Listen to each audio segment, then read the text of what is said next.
Gimana sih caranya biar tambah tinggi? Nah, banyak banget kan di media sosial, banyak iklan jual ramuan penambah tinggi badan, atau banyak terapi yang mengklaim ini menambah tinggi badan. Dan sebenarnya bener nggak sih, obat mana sih yang harus kita pilih dan apa sih yang harus kita pilih?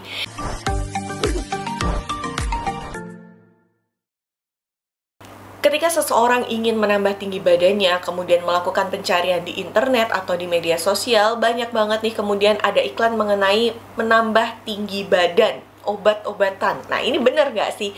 Sebelum kita ke arah sana, kita harus kritis nih berpikir bagaimana sih sebenarnya sebuah tinggi badan itu ditentukan dan bagaimana prosesnya agar teman-teman bisa memfilter mana sih yang benar dan mana sih yang enggak.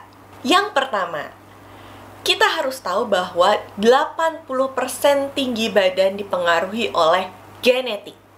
Jadi, 80% seseorang tinggi, tidaknya berapa sentimeter itu sangat dipengaruhi oleh genetik. Itu sebabnya ada perbedaan antara orang Eropa, Amerika, kemudian orang Asia mengenai tinggi badan, karena ini dipengaruhi oleh genetik seseorang.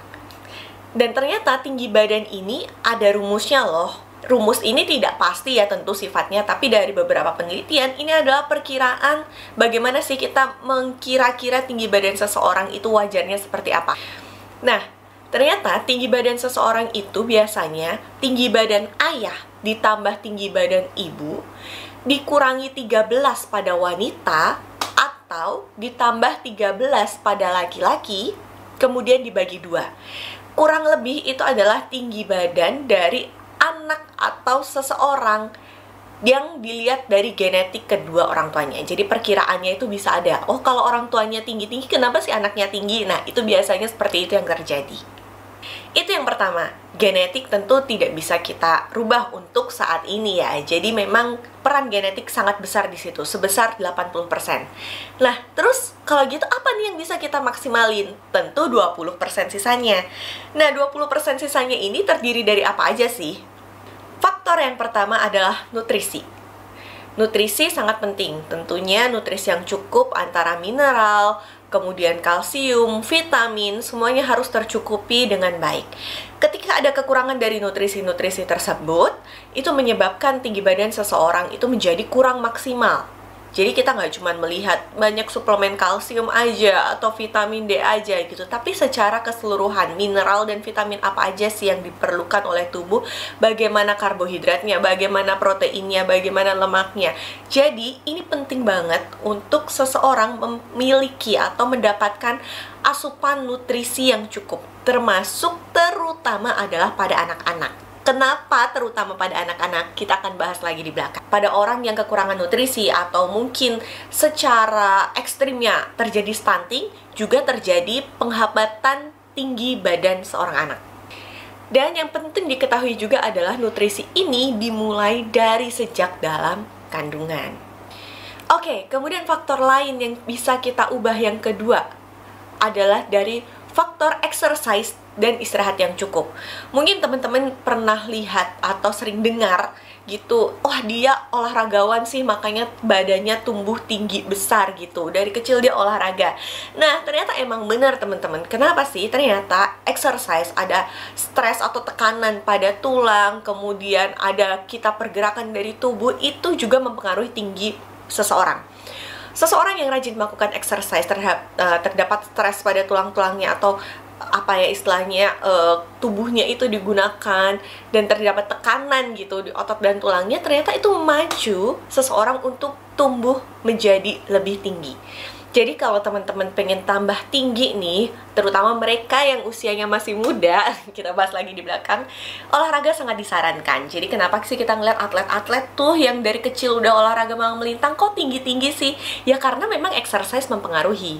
Kemudian yang ketiga adalah istirahat. Nah, ini banyak orang salah kaprah. Kayaknya orang kalau misalkan istirahatnya cukup, kesannya males, istirahatnya harus seminimal mungkin biar kesannya rajin. Ternyata nggak kayak gitu.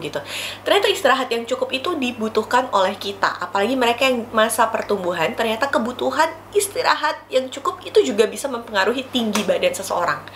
Seseorang yang memiliki istirahat yang kurang, itu juga cenderung terhambat dari pertumbuhan tulangnya. Kenapa gitu? Kenapa? Karena istirahat itu dibutuhkan untuk perbaikan sel-sel tubuh kita, pertumbuhan juga. Sehingga seseorang itu, seorang anak maupun kita yang dewasa itu butuh istirahat yang cukup. Nah, berapa sih normalnya istirahat cukup dari seorang anak hingga kita dewasa? Kalian bisa lihat di tabel sebelah sini. Memang dari anak hingga dewasa terdapat perubahan jam tidur. Semakin lama, semakin sedikit jam tidur yang diperlukan. Dan terutama pada anak-anak, istirahat yang cukup pada anak itu sangat diwajibkan. Karena sekali lagi, mereka masih dalam masa pertumbuhan. Apalagi mungkin dari teman-teman yang berharap anaknya pengen tumbuh tinggi besar semaksimal mungkin genetik yang bisa didapatkan. Nah, itu harus juga memperhatikan tadi nutrisi, kemudian exercise, dan juga jam istirahat. Oke, itu udah cukup ya. Sekarang kita ke part terakhir dari video ini. Gimana sih tentang obat-obatan yang menjanjikan, atau bagaimana sih biar kita punya tinggi badan maksimal? Itu gimana cara memfilternya?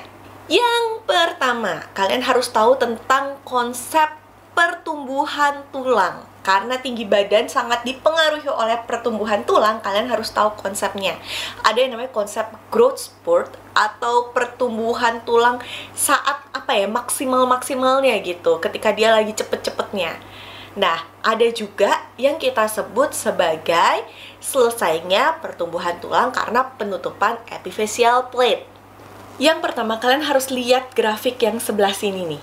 Grafik ini kalian akan melihat dari tabel ini mengenai tentang growth spurt atau pertumbuhan tulang seseorang. Kalian bisa lihat ada grafik di mana dia akan turun signifikan, kemudian turun tapi cuman ngelandai, terus kemudian naik lagi. Nah, di bawah itu usianya. Ternyata anak di bawah 5 tahun itu pertumbuhan tulangnya itu sangat cepat. Jadi kalau kalian lihat semakin tinggi itu grafiknya, itu adalah kecepatan pertumbuhannya dia. Makanya kita tahu bahwa 1000 hari pertama kehidupan itu sangat penting. Karena dalam kehamilan atau saat seseorang itu masih dijanin atau seseorang itu janin, itu adalah saat paling cepat pertumbuhan seseorang. Kemudian begitu anak lahir, 5 tahun pertama adalah masa pertumbuhan yang sangat cepat. Jadi ketika ada kekurangan gizi di 5 tahun pertama dan juga 1000 tahun pertama, itu sangat mempengaruhi pertumbuhan, terutama tinggi badan.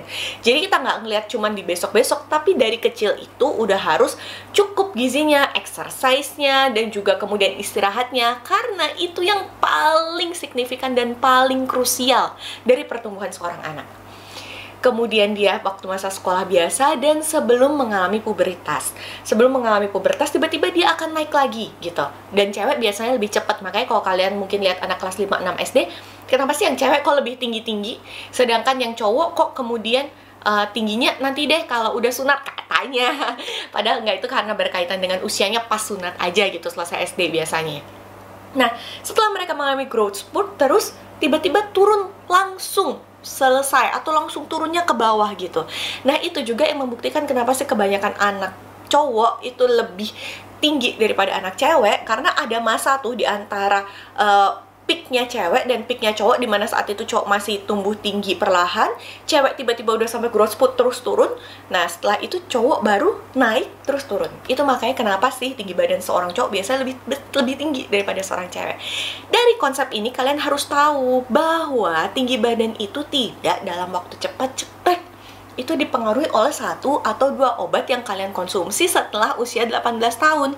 Karena tinggi badan itu utamanya adalah saat masa pertumbuhan. Makanya penting edukasi kepada para wanita 1000 hari pertama kehidupan saat kalian mengandung, itu penting. 5 tahun pertama dibawa ke posyandu untuk mengukur tinggi badan, cukupin nutrisi anak, itu penting karena itu jatuhnya ke masa depan si anak, ke pertumbuhan hingga nanti dewasa. Nah, setelah usia 18 tahun, ternyata tulang itu ada namanya epiphyseal plate atau tempat si tulang itu makin panjang, itu mengalami penutupan sehingga tidak bisa tambah panjang lagi. Makanya orang berhenti mengalami pertumbuhan ketika sudah di atas usia 18 tahun. Nah, kalau udah tulangnya nggak bisa tambah panjang lagi, terus mau konsumsi obat apapun, itu tidak menambah tinggi badan seseorang. Jadi jangan gampang percaya iklan. Terus gimana dong kalau sekarang nih yang nonton ini usianya di atas 18 tahun tapi masih peduli banget nih pengen menambah tinggi badan gitu. Pertama, kalian harus menyadari bahwa untuk menambah panjang tulang setelah usia 18 tahun itu sudah tidak mungkin. Jadi kalian sudah mulai harus tidak boleh berekspektasi setinggi itu karena secara biologis itu udah nggak bisa diubah gitu.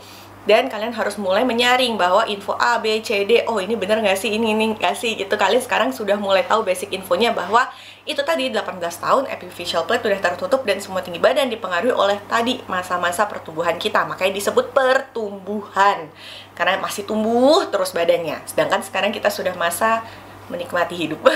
Terus selanjutnya, gimana sih kalau kita udah di atas usia 18 tahun kita harus apa gitu? Yang pertama, nutrisi tetap harus cukup gitu. Kenapa? Karena kita nggak mau dong tulang-tulang yang sudah terbentuk ini mengalami osteoporosis. Jadi cukupi vitamin D, berjemur, terus kemudian cukupi kalsium. Nah, karena itu berfungsi untuk densitas dari tulang kita. Terus yang kedua adalah perhatikan postur dan posisi tubuh kita. Karena jangan sampai nih kita kebiasa bungkuk nih. Kalau kebiasa bungkuk, ini melengkung dan segala macam, otomatis nih bukan karena tulangnya nggak panjang, tapi karena posisinya menyebabkan postur seseorang terlihat lebih pendek. Pun penting nih untuk tetap melakukan peregangan dan juga untuk tetap melakukan olahraga yang rutin untuk menjaga postur tubuh kita tetap baik. Perhatikan posisi duduk dan segala macamnya. Terus bagaimana dong dengan mereka yang mengklaim alat-alat tertentu yang ditarik kemudian habis itu kita jadi tambah panjang badannya? Untuk saat ini, aku belum menemukan penelitian yang bisa mengatakan hal tersebut benar. Dan karena postur tubuh seseorang itu tidak ditentukan dalam 1-2 menit tarikan aja, tapi ditentukan oleh kebiasaan seseorang dalam jangka panjang. Dalam 1 atau 2 olahraga juga nggak langsung ngerubah postur nih tulang belakang kamu 1 kali 2 berenang. Tapi harus lama berenang, karena nanti itu nggak cuma masalah si vertebranya dilurusin aja, tapi juga masalah otot-otot di sekitarnya. Gimana sih otot-otot itu bisa mensupport badan kita dengan baik? So, buat kamu di atas usia 18 tahun dan berpikir untuk gimana sih kapsul atau apa aja sih yang harus aku lakukan untuk tambah berat sampai tambah tinggi badan. Yang pertama, 1, kalian harus menyadari bahwa tulang kita sudah selesai bertumbuh di usia 18 tahun rata-rata. Kemudian yang kedua, walaupun begitu, kalian harus tetap cukupi kebutuhan gizi kalian. Yang ketiga, istirahat yang cukup. Kalian tidak menjadi produktif hanya dengan karena mengurangi jam istirahat, tapi bagaimana kalian melakukan manajemen waktu. Dan yang terakhir, lakukan exercise, peregangan, kemudian exercise yang membantu memperbaiki postur tubuh kalian. Bagaimana cara kalian berjalan, duduk, kemudian bagaimana kalian melakukan aktivitas, perbaiki postur tubuh kalian untuk membuat tubuh kalian tampak lebih tinggi. Jangan lupa untuk mencintai tubuh kalian sendiri. Mulai sekarang setelah melihat video ini, kalian harus bisa nih memfilter mana sih informasi atau apa yang hoax dan yang tidak. Mana sih jualan yang mungkin emang dia jualan berniat memiliki produk yang bagus dan yang tidak. Kalian bisa memfilter ini sendiri, karena kalau kita bahas produknya satu persatu, produk itu akan terus berganti. Tapi bagaimana kita mengedukasi diri kita sendiri ketika ada informasi yang masuk, kita jadi tahu nih mana informasi yang bisa dipercaya dan mana yang tidak. Video ini tidak untuk merendahkan siapa-siapa, dan aku pun masih belajar. Aku ingin membagi ilmuku kepada kalian. Semoga ini semua berguna. Perbanyak baca, perbanyak literasi. Komen di bawah jika kalian punya pertanyaan mengenai kesehatan atau apapun yang ingin kalian sharing ke aku. Jangan lupa klik tombol subscribe-nya dan nyalakan loncengnya. Share video ini ke teman-teman kalian nih yang butuh banget untuk dengar video ini. Semoga ilmunya berguna. Sampai jumpa di video kita berikutnya. Bye-bye.